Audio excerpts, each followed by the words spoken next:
எவ்வளவு பணத்தை எஃப்டில நம்ம இன்வெஸ்ட் பண்ணனா நம்மளுக்கு இன்கம் டாக்ஸ் நோட்டீஸ் வராம இருக்கும்?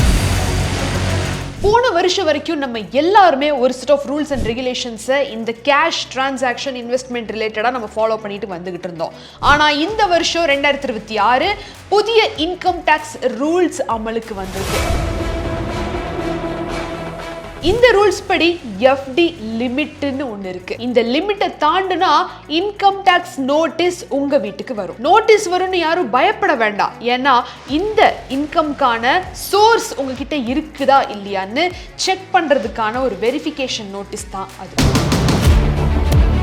ஆனாலும் எனக்கு இந்த நோட்டீஸ் வேண்டாம், நான் எஃப்டில பணத்தை போடணும், ஆனா இந்த மாதிரியான இதெல்லாம் நான் சந்திக்க வேண்டியதில்லை அப்படின்னு நீங்க நினைச்சீங்கன்னா எந்த மாதிரி எஃப்டில இன்வெஸ்ட் பண்ணணும் அப்படிங்கறதா இந்த ஒரு வீடியோல நம்ம தெளிவா பார்த்து தெரிஞ்சுக்க போறோம். வெல்கம் டு பாஸ் வல தமிழ். நான் உங்க மேகலா கண்ணன்.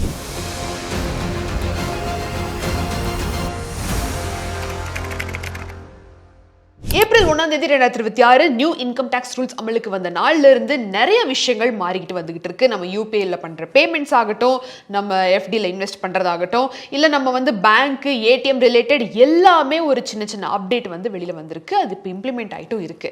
இப்போ நம்ம இன்னைக்கு ஃபிக்ஸ்டு டெபாசிட், அதாவது காமனா எல்லாரும் இன்வெஸ்ட்மெண்ட் அப்படின்னு போறப்போ சேவிங்ஸ் அக்கௌண்ட்ல வச்சிருக்கக்கூடிய பணத்தை அடுத்து நான் வேற எங்கேயாவது வச்சேன்னா நல்ல ரிட்டர்ன்ஸ் வருமா அப்படின்னு பாக்குறப்போ எஃப்டிக்கு காமனா எல்லாருமே இன்வெஸ்ட் பண்ணுவீங்க. ஏன்னா ஓகே, நம்மளுக்கு அது சேஃபா ஃபிக்ஸ்ட் ரிட்டர்ன்ஸ் குறிப்பிட்ட டென்யூருக்கு கொடுக்க போகுது அப்படிங்கிற அந்த ஒரு இதுல ஃபிக்ஸ்ட் டெபாசிட்ல இன்வெஸ்ட் பண்றீங்க. இப்போ இந்த ஃபிக்ஸ்ட் டெபாசிட்ல இன்வெஸ்ட் பண்றதுக்குமே நியூ இன்கம் டாக்ஸ் ரூல்ஸ்க்கு கீழே ஒரு லிமிடேஷன் வந்திருக்கு. புதிய டிடிஎஸ் ரூல்ஸ் வந்திருக்கு, ஃபார்ம் புதுசா வந்திருக்கு. இது எல்லாம் என்னென்ன அப்படிங்கறத ஒன் பை ஒன்னா நான் உங்களுக்கு எக்ஸ்பிளைன் பண்றேன். Point number 1, FD limit. என்ன இந்த லிமிட் அப்படின்னு பாத்தீங்கன்னா, ஒரு வருஷத்துக்கு உங்களோட எஃப்டி அக்கவுண்ட்ல 10 லட்சம் ரூபாய் மட்டும் தான் டெபாசிட் பண்ண முடியும் இன்கம் டாக்ஸ் நோட்டீஸ் வராம. 10 லட்சம் ரூபாய்க்கு மேல போச்சு அப்படின்னா உங்க வீட்டுக்கு இன்கம் டாக்ஸ் டிபார்ட்மெண்ட் நோட்டீஸ் அனுப்புவாங்க. என்ன நோட்டீஸ்? இது வந்தா ரொம்ப ஆபத்தோ, என்னோட இதுக்கெல்லாம் ஏதாவது பிரச்சனை வந்துருமோ அப்படின்னு நினைச்சீங்கன்னா எதுவுமே கிடையாது. உங்களோட 10 லட்சம் ரூபாய்க்கு மேல நீங்க டெபாசிட் பண்ணிருக்கக்கூடிய அந்த அமௌண்ட்டுக்கான ப்ரூஃப் சரியா இருக்குதா அப்படிங்கிற இன்வெஸ்டிகேஷன் ஃபர்ஸ்ட் அங்க போகும். இன்கம் டாக்ஸ் ஃபைல் பண்றவங்களா இருக்கிறீங்க அப்படின்னா எவ்வளவு இன்கம் கொடுத்துருக்கீங்க, எவ்வளவு இங்க அங்க போடுறதா சொல்லி இருக்கிறீங்க, அதுக்கு தகுந்த மாதிரி இங்க தான் இருக்கா அப்படின்னு ஓகே ஆயிடுச்சுன்னா எந்த விதமான பிரச்சனையும் இல்லை. ஒருவேளை நீங்க எஃப்டில போட்டிருக்கக்கூடிய அமௌண்ட்டுக்கு எந்த விதமான ப்ரூஃப் இல்லை, இன்கம் ப்ரூஃப் கிடையாது, இன்கம் டாக்ஸ் ஃபைல் பண்ணல அப்படிங்கிற பட்சத்துல அதுக்கான பெனால்ட்டியும் அதுக்கான சார்ஜஸையும் அதுக்கு அடுத்தது நோட்டீஸ் அனுப்பிச்சதுக்கு அடுத்தது நீங்க எல்லாமே பே பண்ண வேண்டியிருக்கும். அதுதான் நடக்கும். பாயிண்ட் நம்பர் 2, எஃப்டி ஸ்ட்ராட்டஜின்னு ஒன்று இருக்குது. இதை நானே உங்ககிட்ட நிறைய பேர்த்துக்கிட்ட சொல்லியிருக்கேன். நான் சொன்ன மீனிங் என்ன அப்படின்னா, இப்போ நீங்கள் எஃப்டி பணத்தை ஒரே இதில் போடுறத விட 4-5 இடத்துல போடுறப்போ உங்களுக்கு டிஐசிஜிசியோட 5 லட்சம் ரூபாய்க்கான இன்சூர்டு அமௌண்ட் உங்களுக்கு சேஃபாக இருக்கும். அதே மாதிரி உங்களோட எஃப்டியுமே நல்ல எஃப்டி லேடரிங் ஸ்கீமுக்கு கீழே நம்ம நல்ல ரிட்டர்ன்ஸை பெறுறதுக்கான ஒரு ஆப்ஷனாகவும் அது அமையும். லிக்விடிட்டியும் உங்களுக்கு அதிகமாக இருக்குன்ற மாதிரியான ஒரு சிஸ்டமேட்டிக் இன்வெஸ்ட்மெண்ட் பிளான்ல நம்ம அதை பேசியிருக்கிறோம். ஆனா இங்க சில பேர் அதை மிஸ் அண்டர்ஸ்டாண்ட் பண்ணியிருக்கீங்க.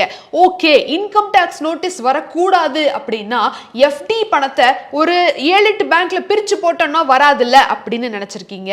இன்னொரு விஷயத்தை நான் இப்போ திருப்பவும் கிளாரிஃபை பண்றேன். பேன் கார்டு அப்படிங்கிறது உங்களோட எல்லா இன்கம் ரிலேட்டட் உங்களோட எல்லா டிரான்சாக்ஷனையுமே ட்ராக் பண்ணக்கூடிய ஒரு விஷயம் தான். இப்போ எப்போ உங்களோட பேங்க்குக்கும் ஆதார் பேன் எல்லாம் லிங்க் ஆயிருக்கோ நீங்க பண்ற ஒரு டிரான்சாக்ஷனும் அரசாங்கத்துக்கு தெரிய வரும். அப்படி இருக்கிறப்ப நீங்க 20 லட்சத்தை ஒரே பேங்க்ல போட்டா தானே நோட்டீஸ் வரும். ஒரு லட்சத்தை 20 பேங்க்ல போட்டா அப்ப எங்க நோட்டீஸ் வரும் அப்படின்னு நீங்க நினைச்சீங்கன்னா உங்களுக்கு டிரான்சாக்ஷன் இவ்வளவு நடந்திருக்கு அப்படிங்கிறது அரசாங்கத்துக்கு தெரிஞ்சு ஒருவேளை இதுக்கான ப்ரூஃப் இல்லைன்றப்ப கூட உங்களுக்கு நோட்டீஸ் வர வாய்ப்பு இருக்கு.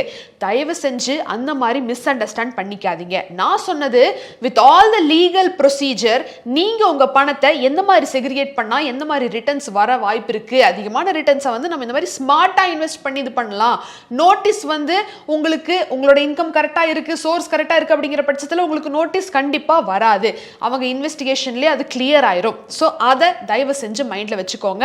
இது கிட்ட இருந்து இந்த டாக்ஸ் நோட்டீஸ் கிட்ட இருந்து தப்பிக்கிறதுக்காக நம்ம வந்து நம்மளோட எஃப்டி பணத்தை டைவர்சிஃபை பண்ணணும் அப்படிங்கிறது கிடையாது. இப்போவும் சொல்றேன். பாயிண்ட் நம்பர் 3, டிடிஎஸ்ல ஒரு மிகப்பெரிய மாற்றம் வந்திருக்கு. இப்போ வந்து எஃப்டில பணத்தை போட்டிருக்கீங்க, ஒரு வருஷத்துக்கு இவ்வளவுக்கு மேல வட்டி வந்துச்சு, வட்டியை நீங்க வாங்குறீங்க அப்படின்னா அந்த பணத்துக்கு டிடிஎஸ் பிடிப்போம் அப்படின்னு சொல்லி ஒரு ரூல் இருந்தது. சோ அதை நான் இன்னும் கிளியரா சொல்லணும் அப்படின்னா, இதுக்கு முன்னாடி இந்த நியூ இன்கம் டாக்ஸ்க்கு முன்னாடி ஓல்டு ரூல் என்னன்னு பாத்தீங்கன்னா, ஒரு வருஷத்துக்கு 10% டிடிஎஸ் வந்து எஃப்டி இன்ட்ரெஸ்ட்ல பிடிப்பாங்க. which means உங்களோட வட்டி பணம் வருஷத்துக்கு 40,000 தாண்டுது அப்படின்னா அதுல 10% டிடிஎஸ் வந்து பிடிப்பாங்க.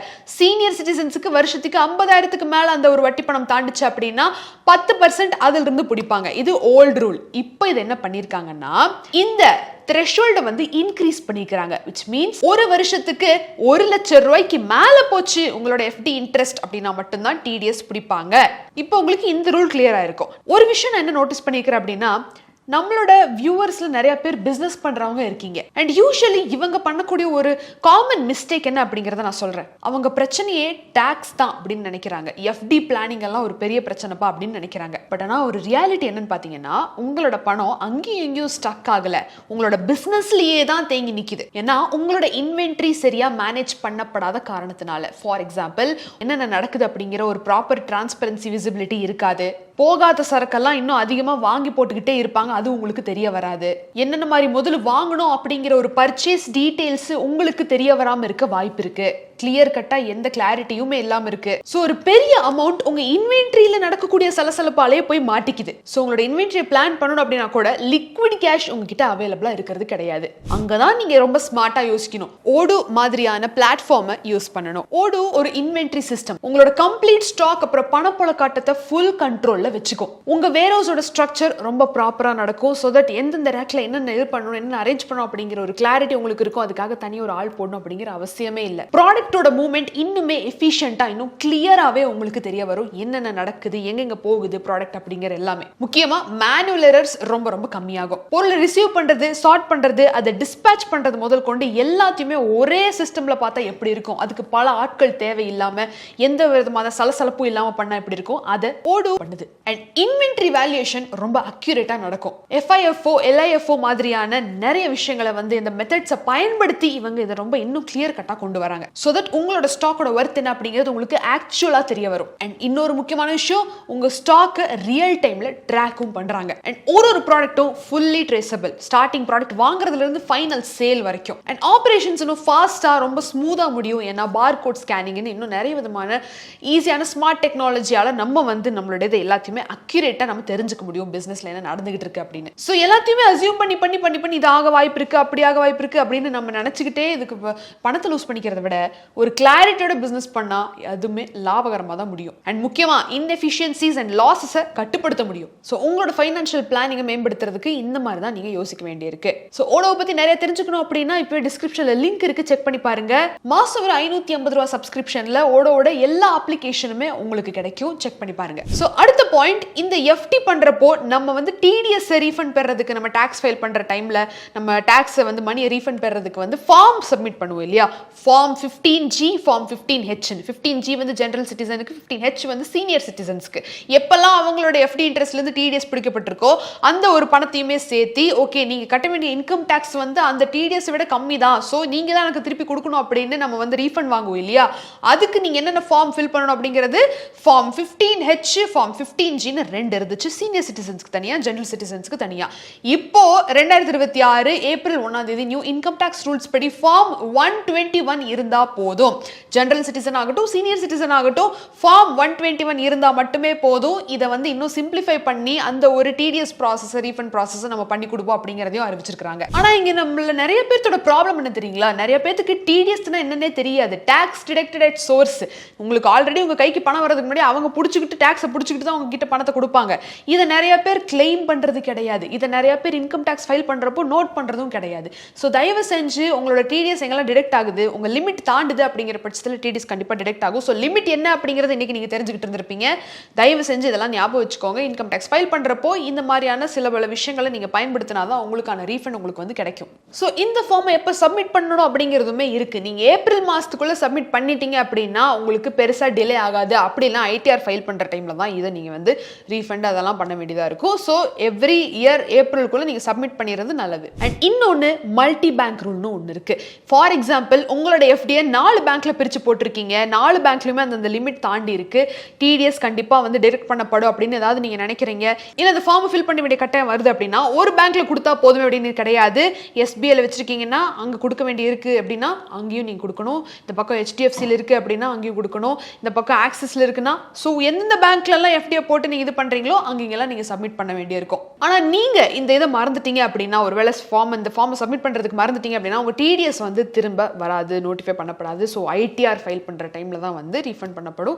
இதையுமே ஞாபகம் வச்சுக்கோங்க. ஸோ இன்னைக்கு வீடியோவில் எஃப்டி லிமிட் என்ன, எவ்வளவு தாண்டினா உங்களுக்கு இன்கம் டேக்ஸ் நோட்டீஸ் வரும், அந்த இன்கம் டேக்ஸ் நோட்டீஸ் என்ன, இந்த நோட்டீஸ் மூலியமா நீங்கள் என்ன மாதிரியான பெனால்ட்டி சார்ஜஸ் எல்லாம் கட்ட வேண்டி இருக்கோ பதட்டப்பட வேண்டியதில்லை. உங்களோட பேங்க்ல இருக்கக்கூடிய எஃப்டியை நீங்கள் எந்த மாதிரி டைவர்சிஃபை பண்ணும், அதில் இருக்கக்கூடிய மிஸ் அண்டர்ஸ்டாண்டிங் என்ன அப்படிங்கிறது முதல் கொண்டு நான் கிளாரிஃபை பண்ணியிருக்கேன். குறிப்பிட்டு ஃபார்ம் 21 என்ன, அதை எப்போ நீங்கள் சப்மிட் பண்ணணும், அது எந்த மாதிரி ஒர்க் ஆகும் அப்படிங்கிறது நீங்கள் தெரிஞ்சுக்கிட்டு இருந்திருப்பீங்க. இந்த வீடியோ உங்களுக்கு யூஸ்ஃபுல்லாக இருக்குது அப்படின்னா கண்டிப்பாக காமெண்ட் செக்ஷனில் தெரியப்படுத்துங்க, நிறைய பேர்த்துக்கிட்ட ஷேர் பண்ணுங்க. மீண்டும் ஒரு சுவாரஸ்யமான பகுதியில் உங்களை நான் வந்து சந்திக்கிறேன். அண்டில் திஸ் மேகலா நன்றி. பிராண்ட் பார்ட்னர்ஷிப் மற்றும் அட்வர்டைசிங் என்கொயரிஸ்க்கு brandedbosswala.com என்ற இமெயில் ஐடிக்கோ அல்லது 9108014192 என்ற வாட்ஸ்அப் எண்ணை தொடர்பு கொள்ளலாம். பாஸ்வாலா, பி த பாஸ்.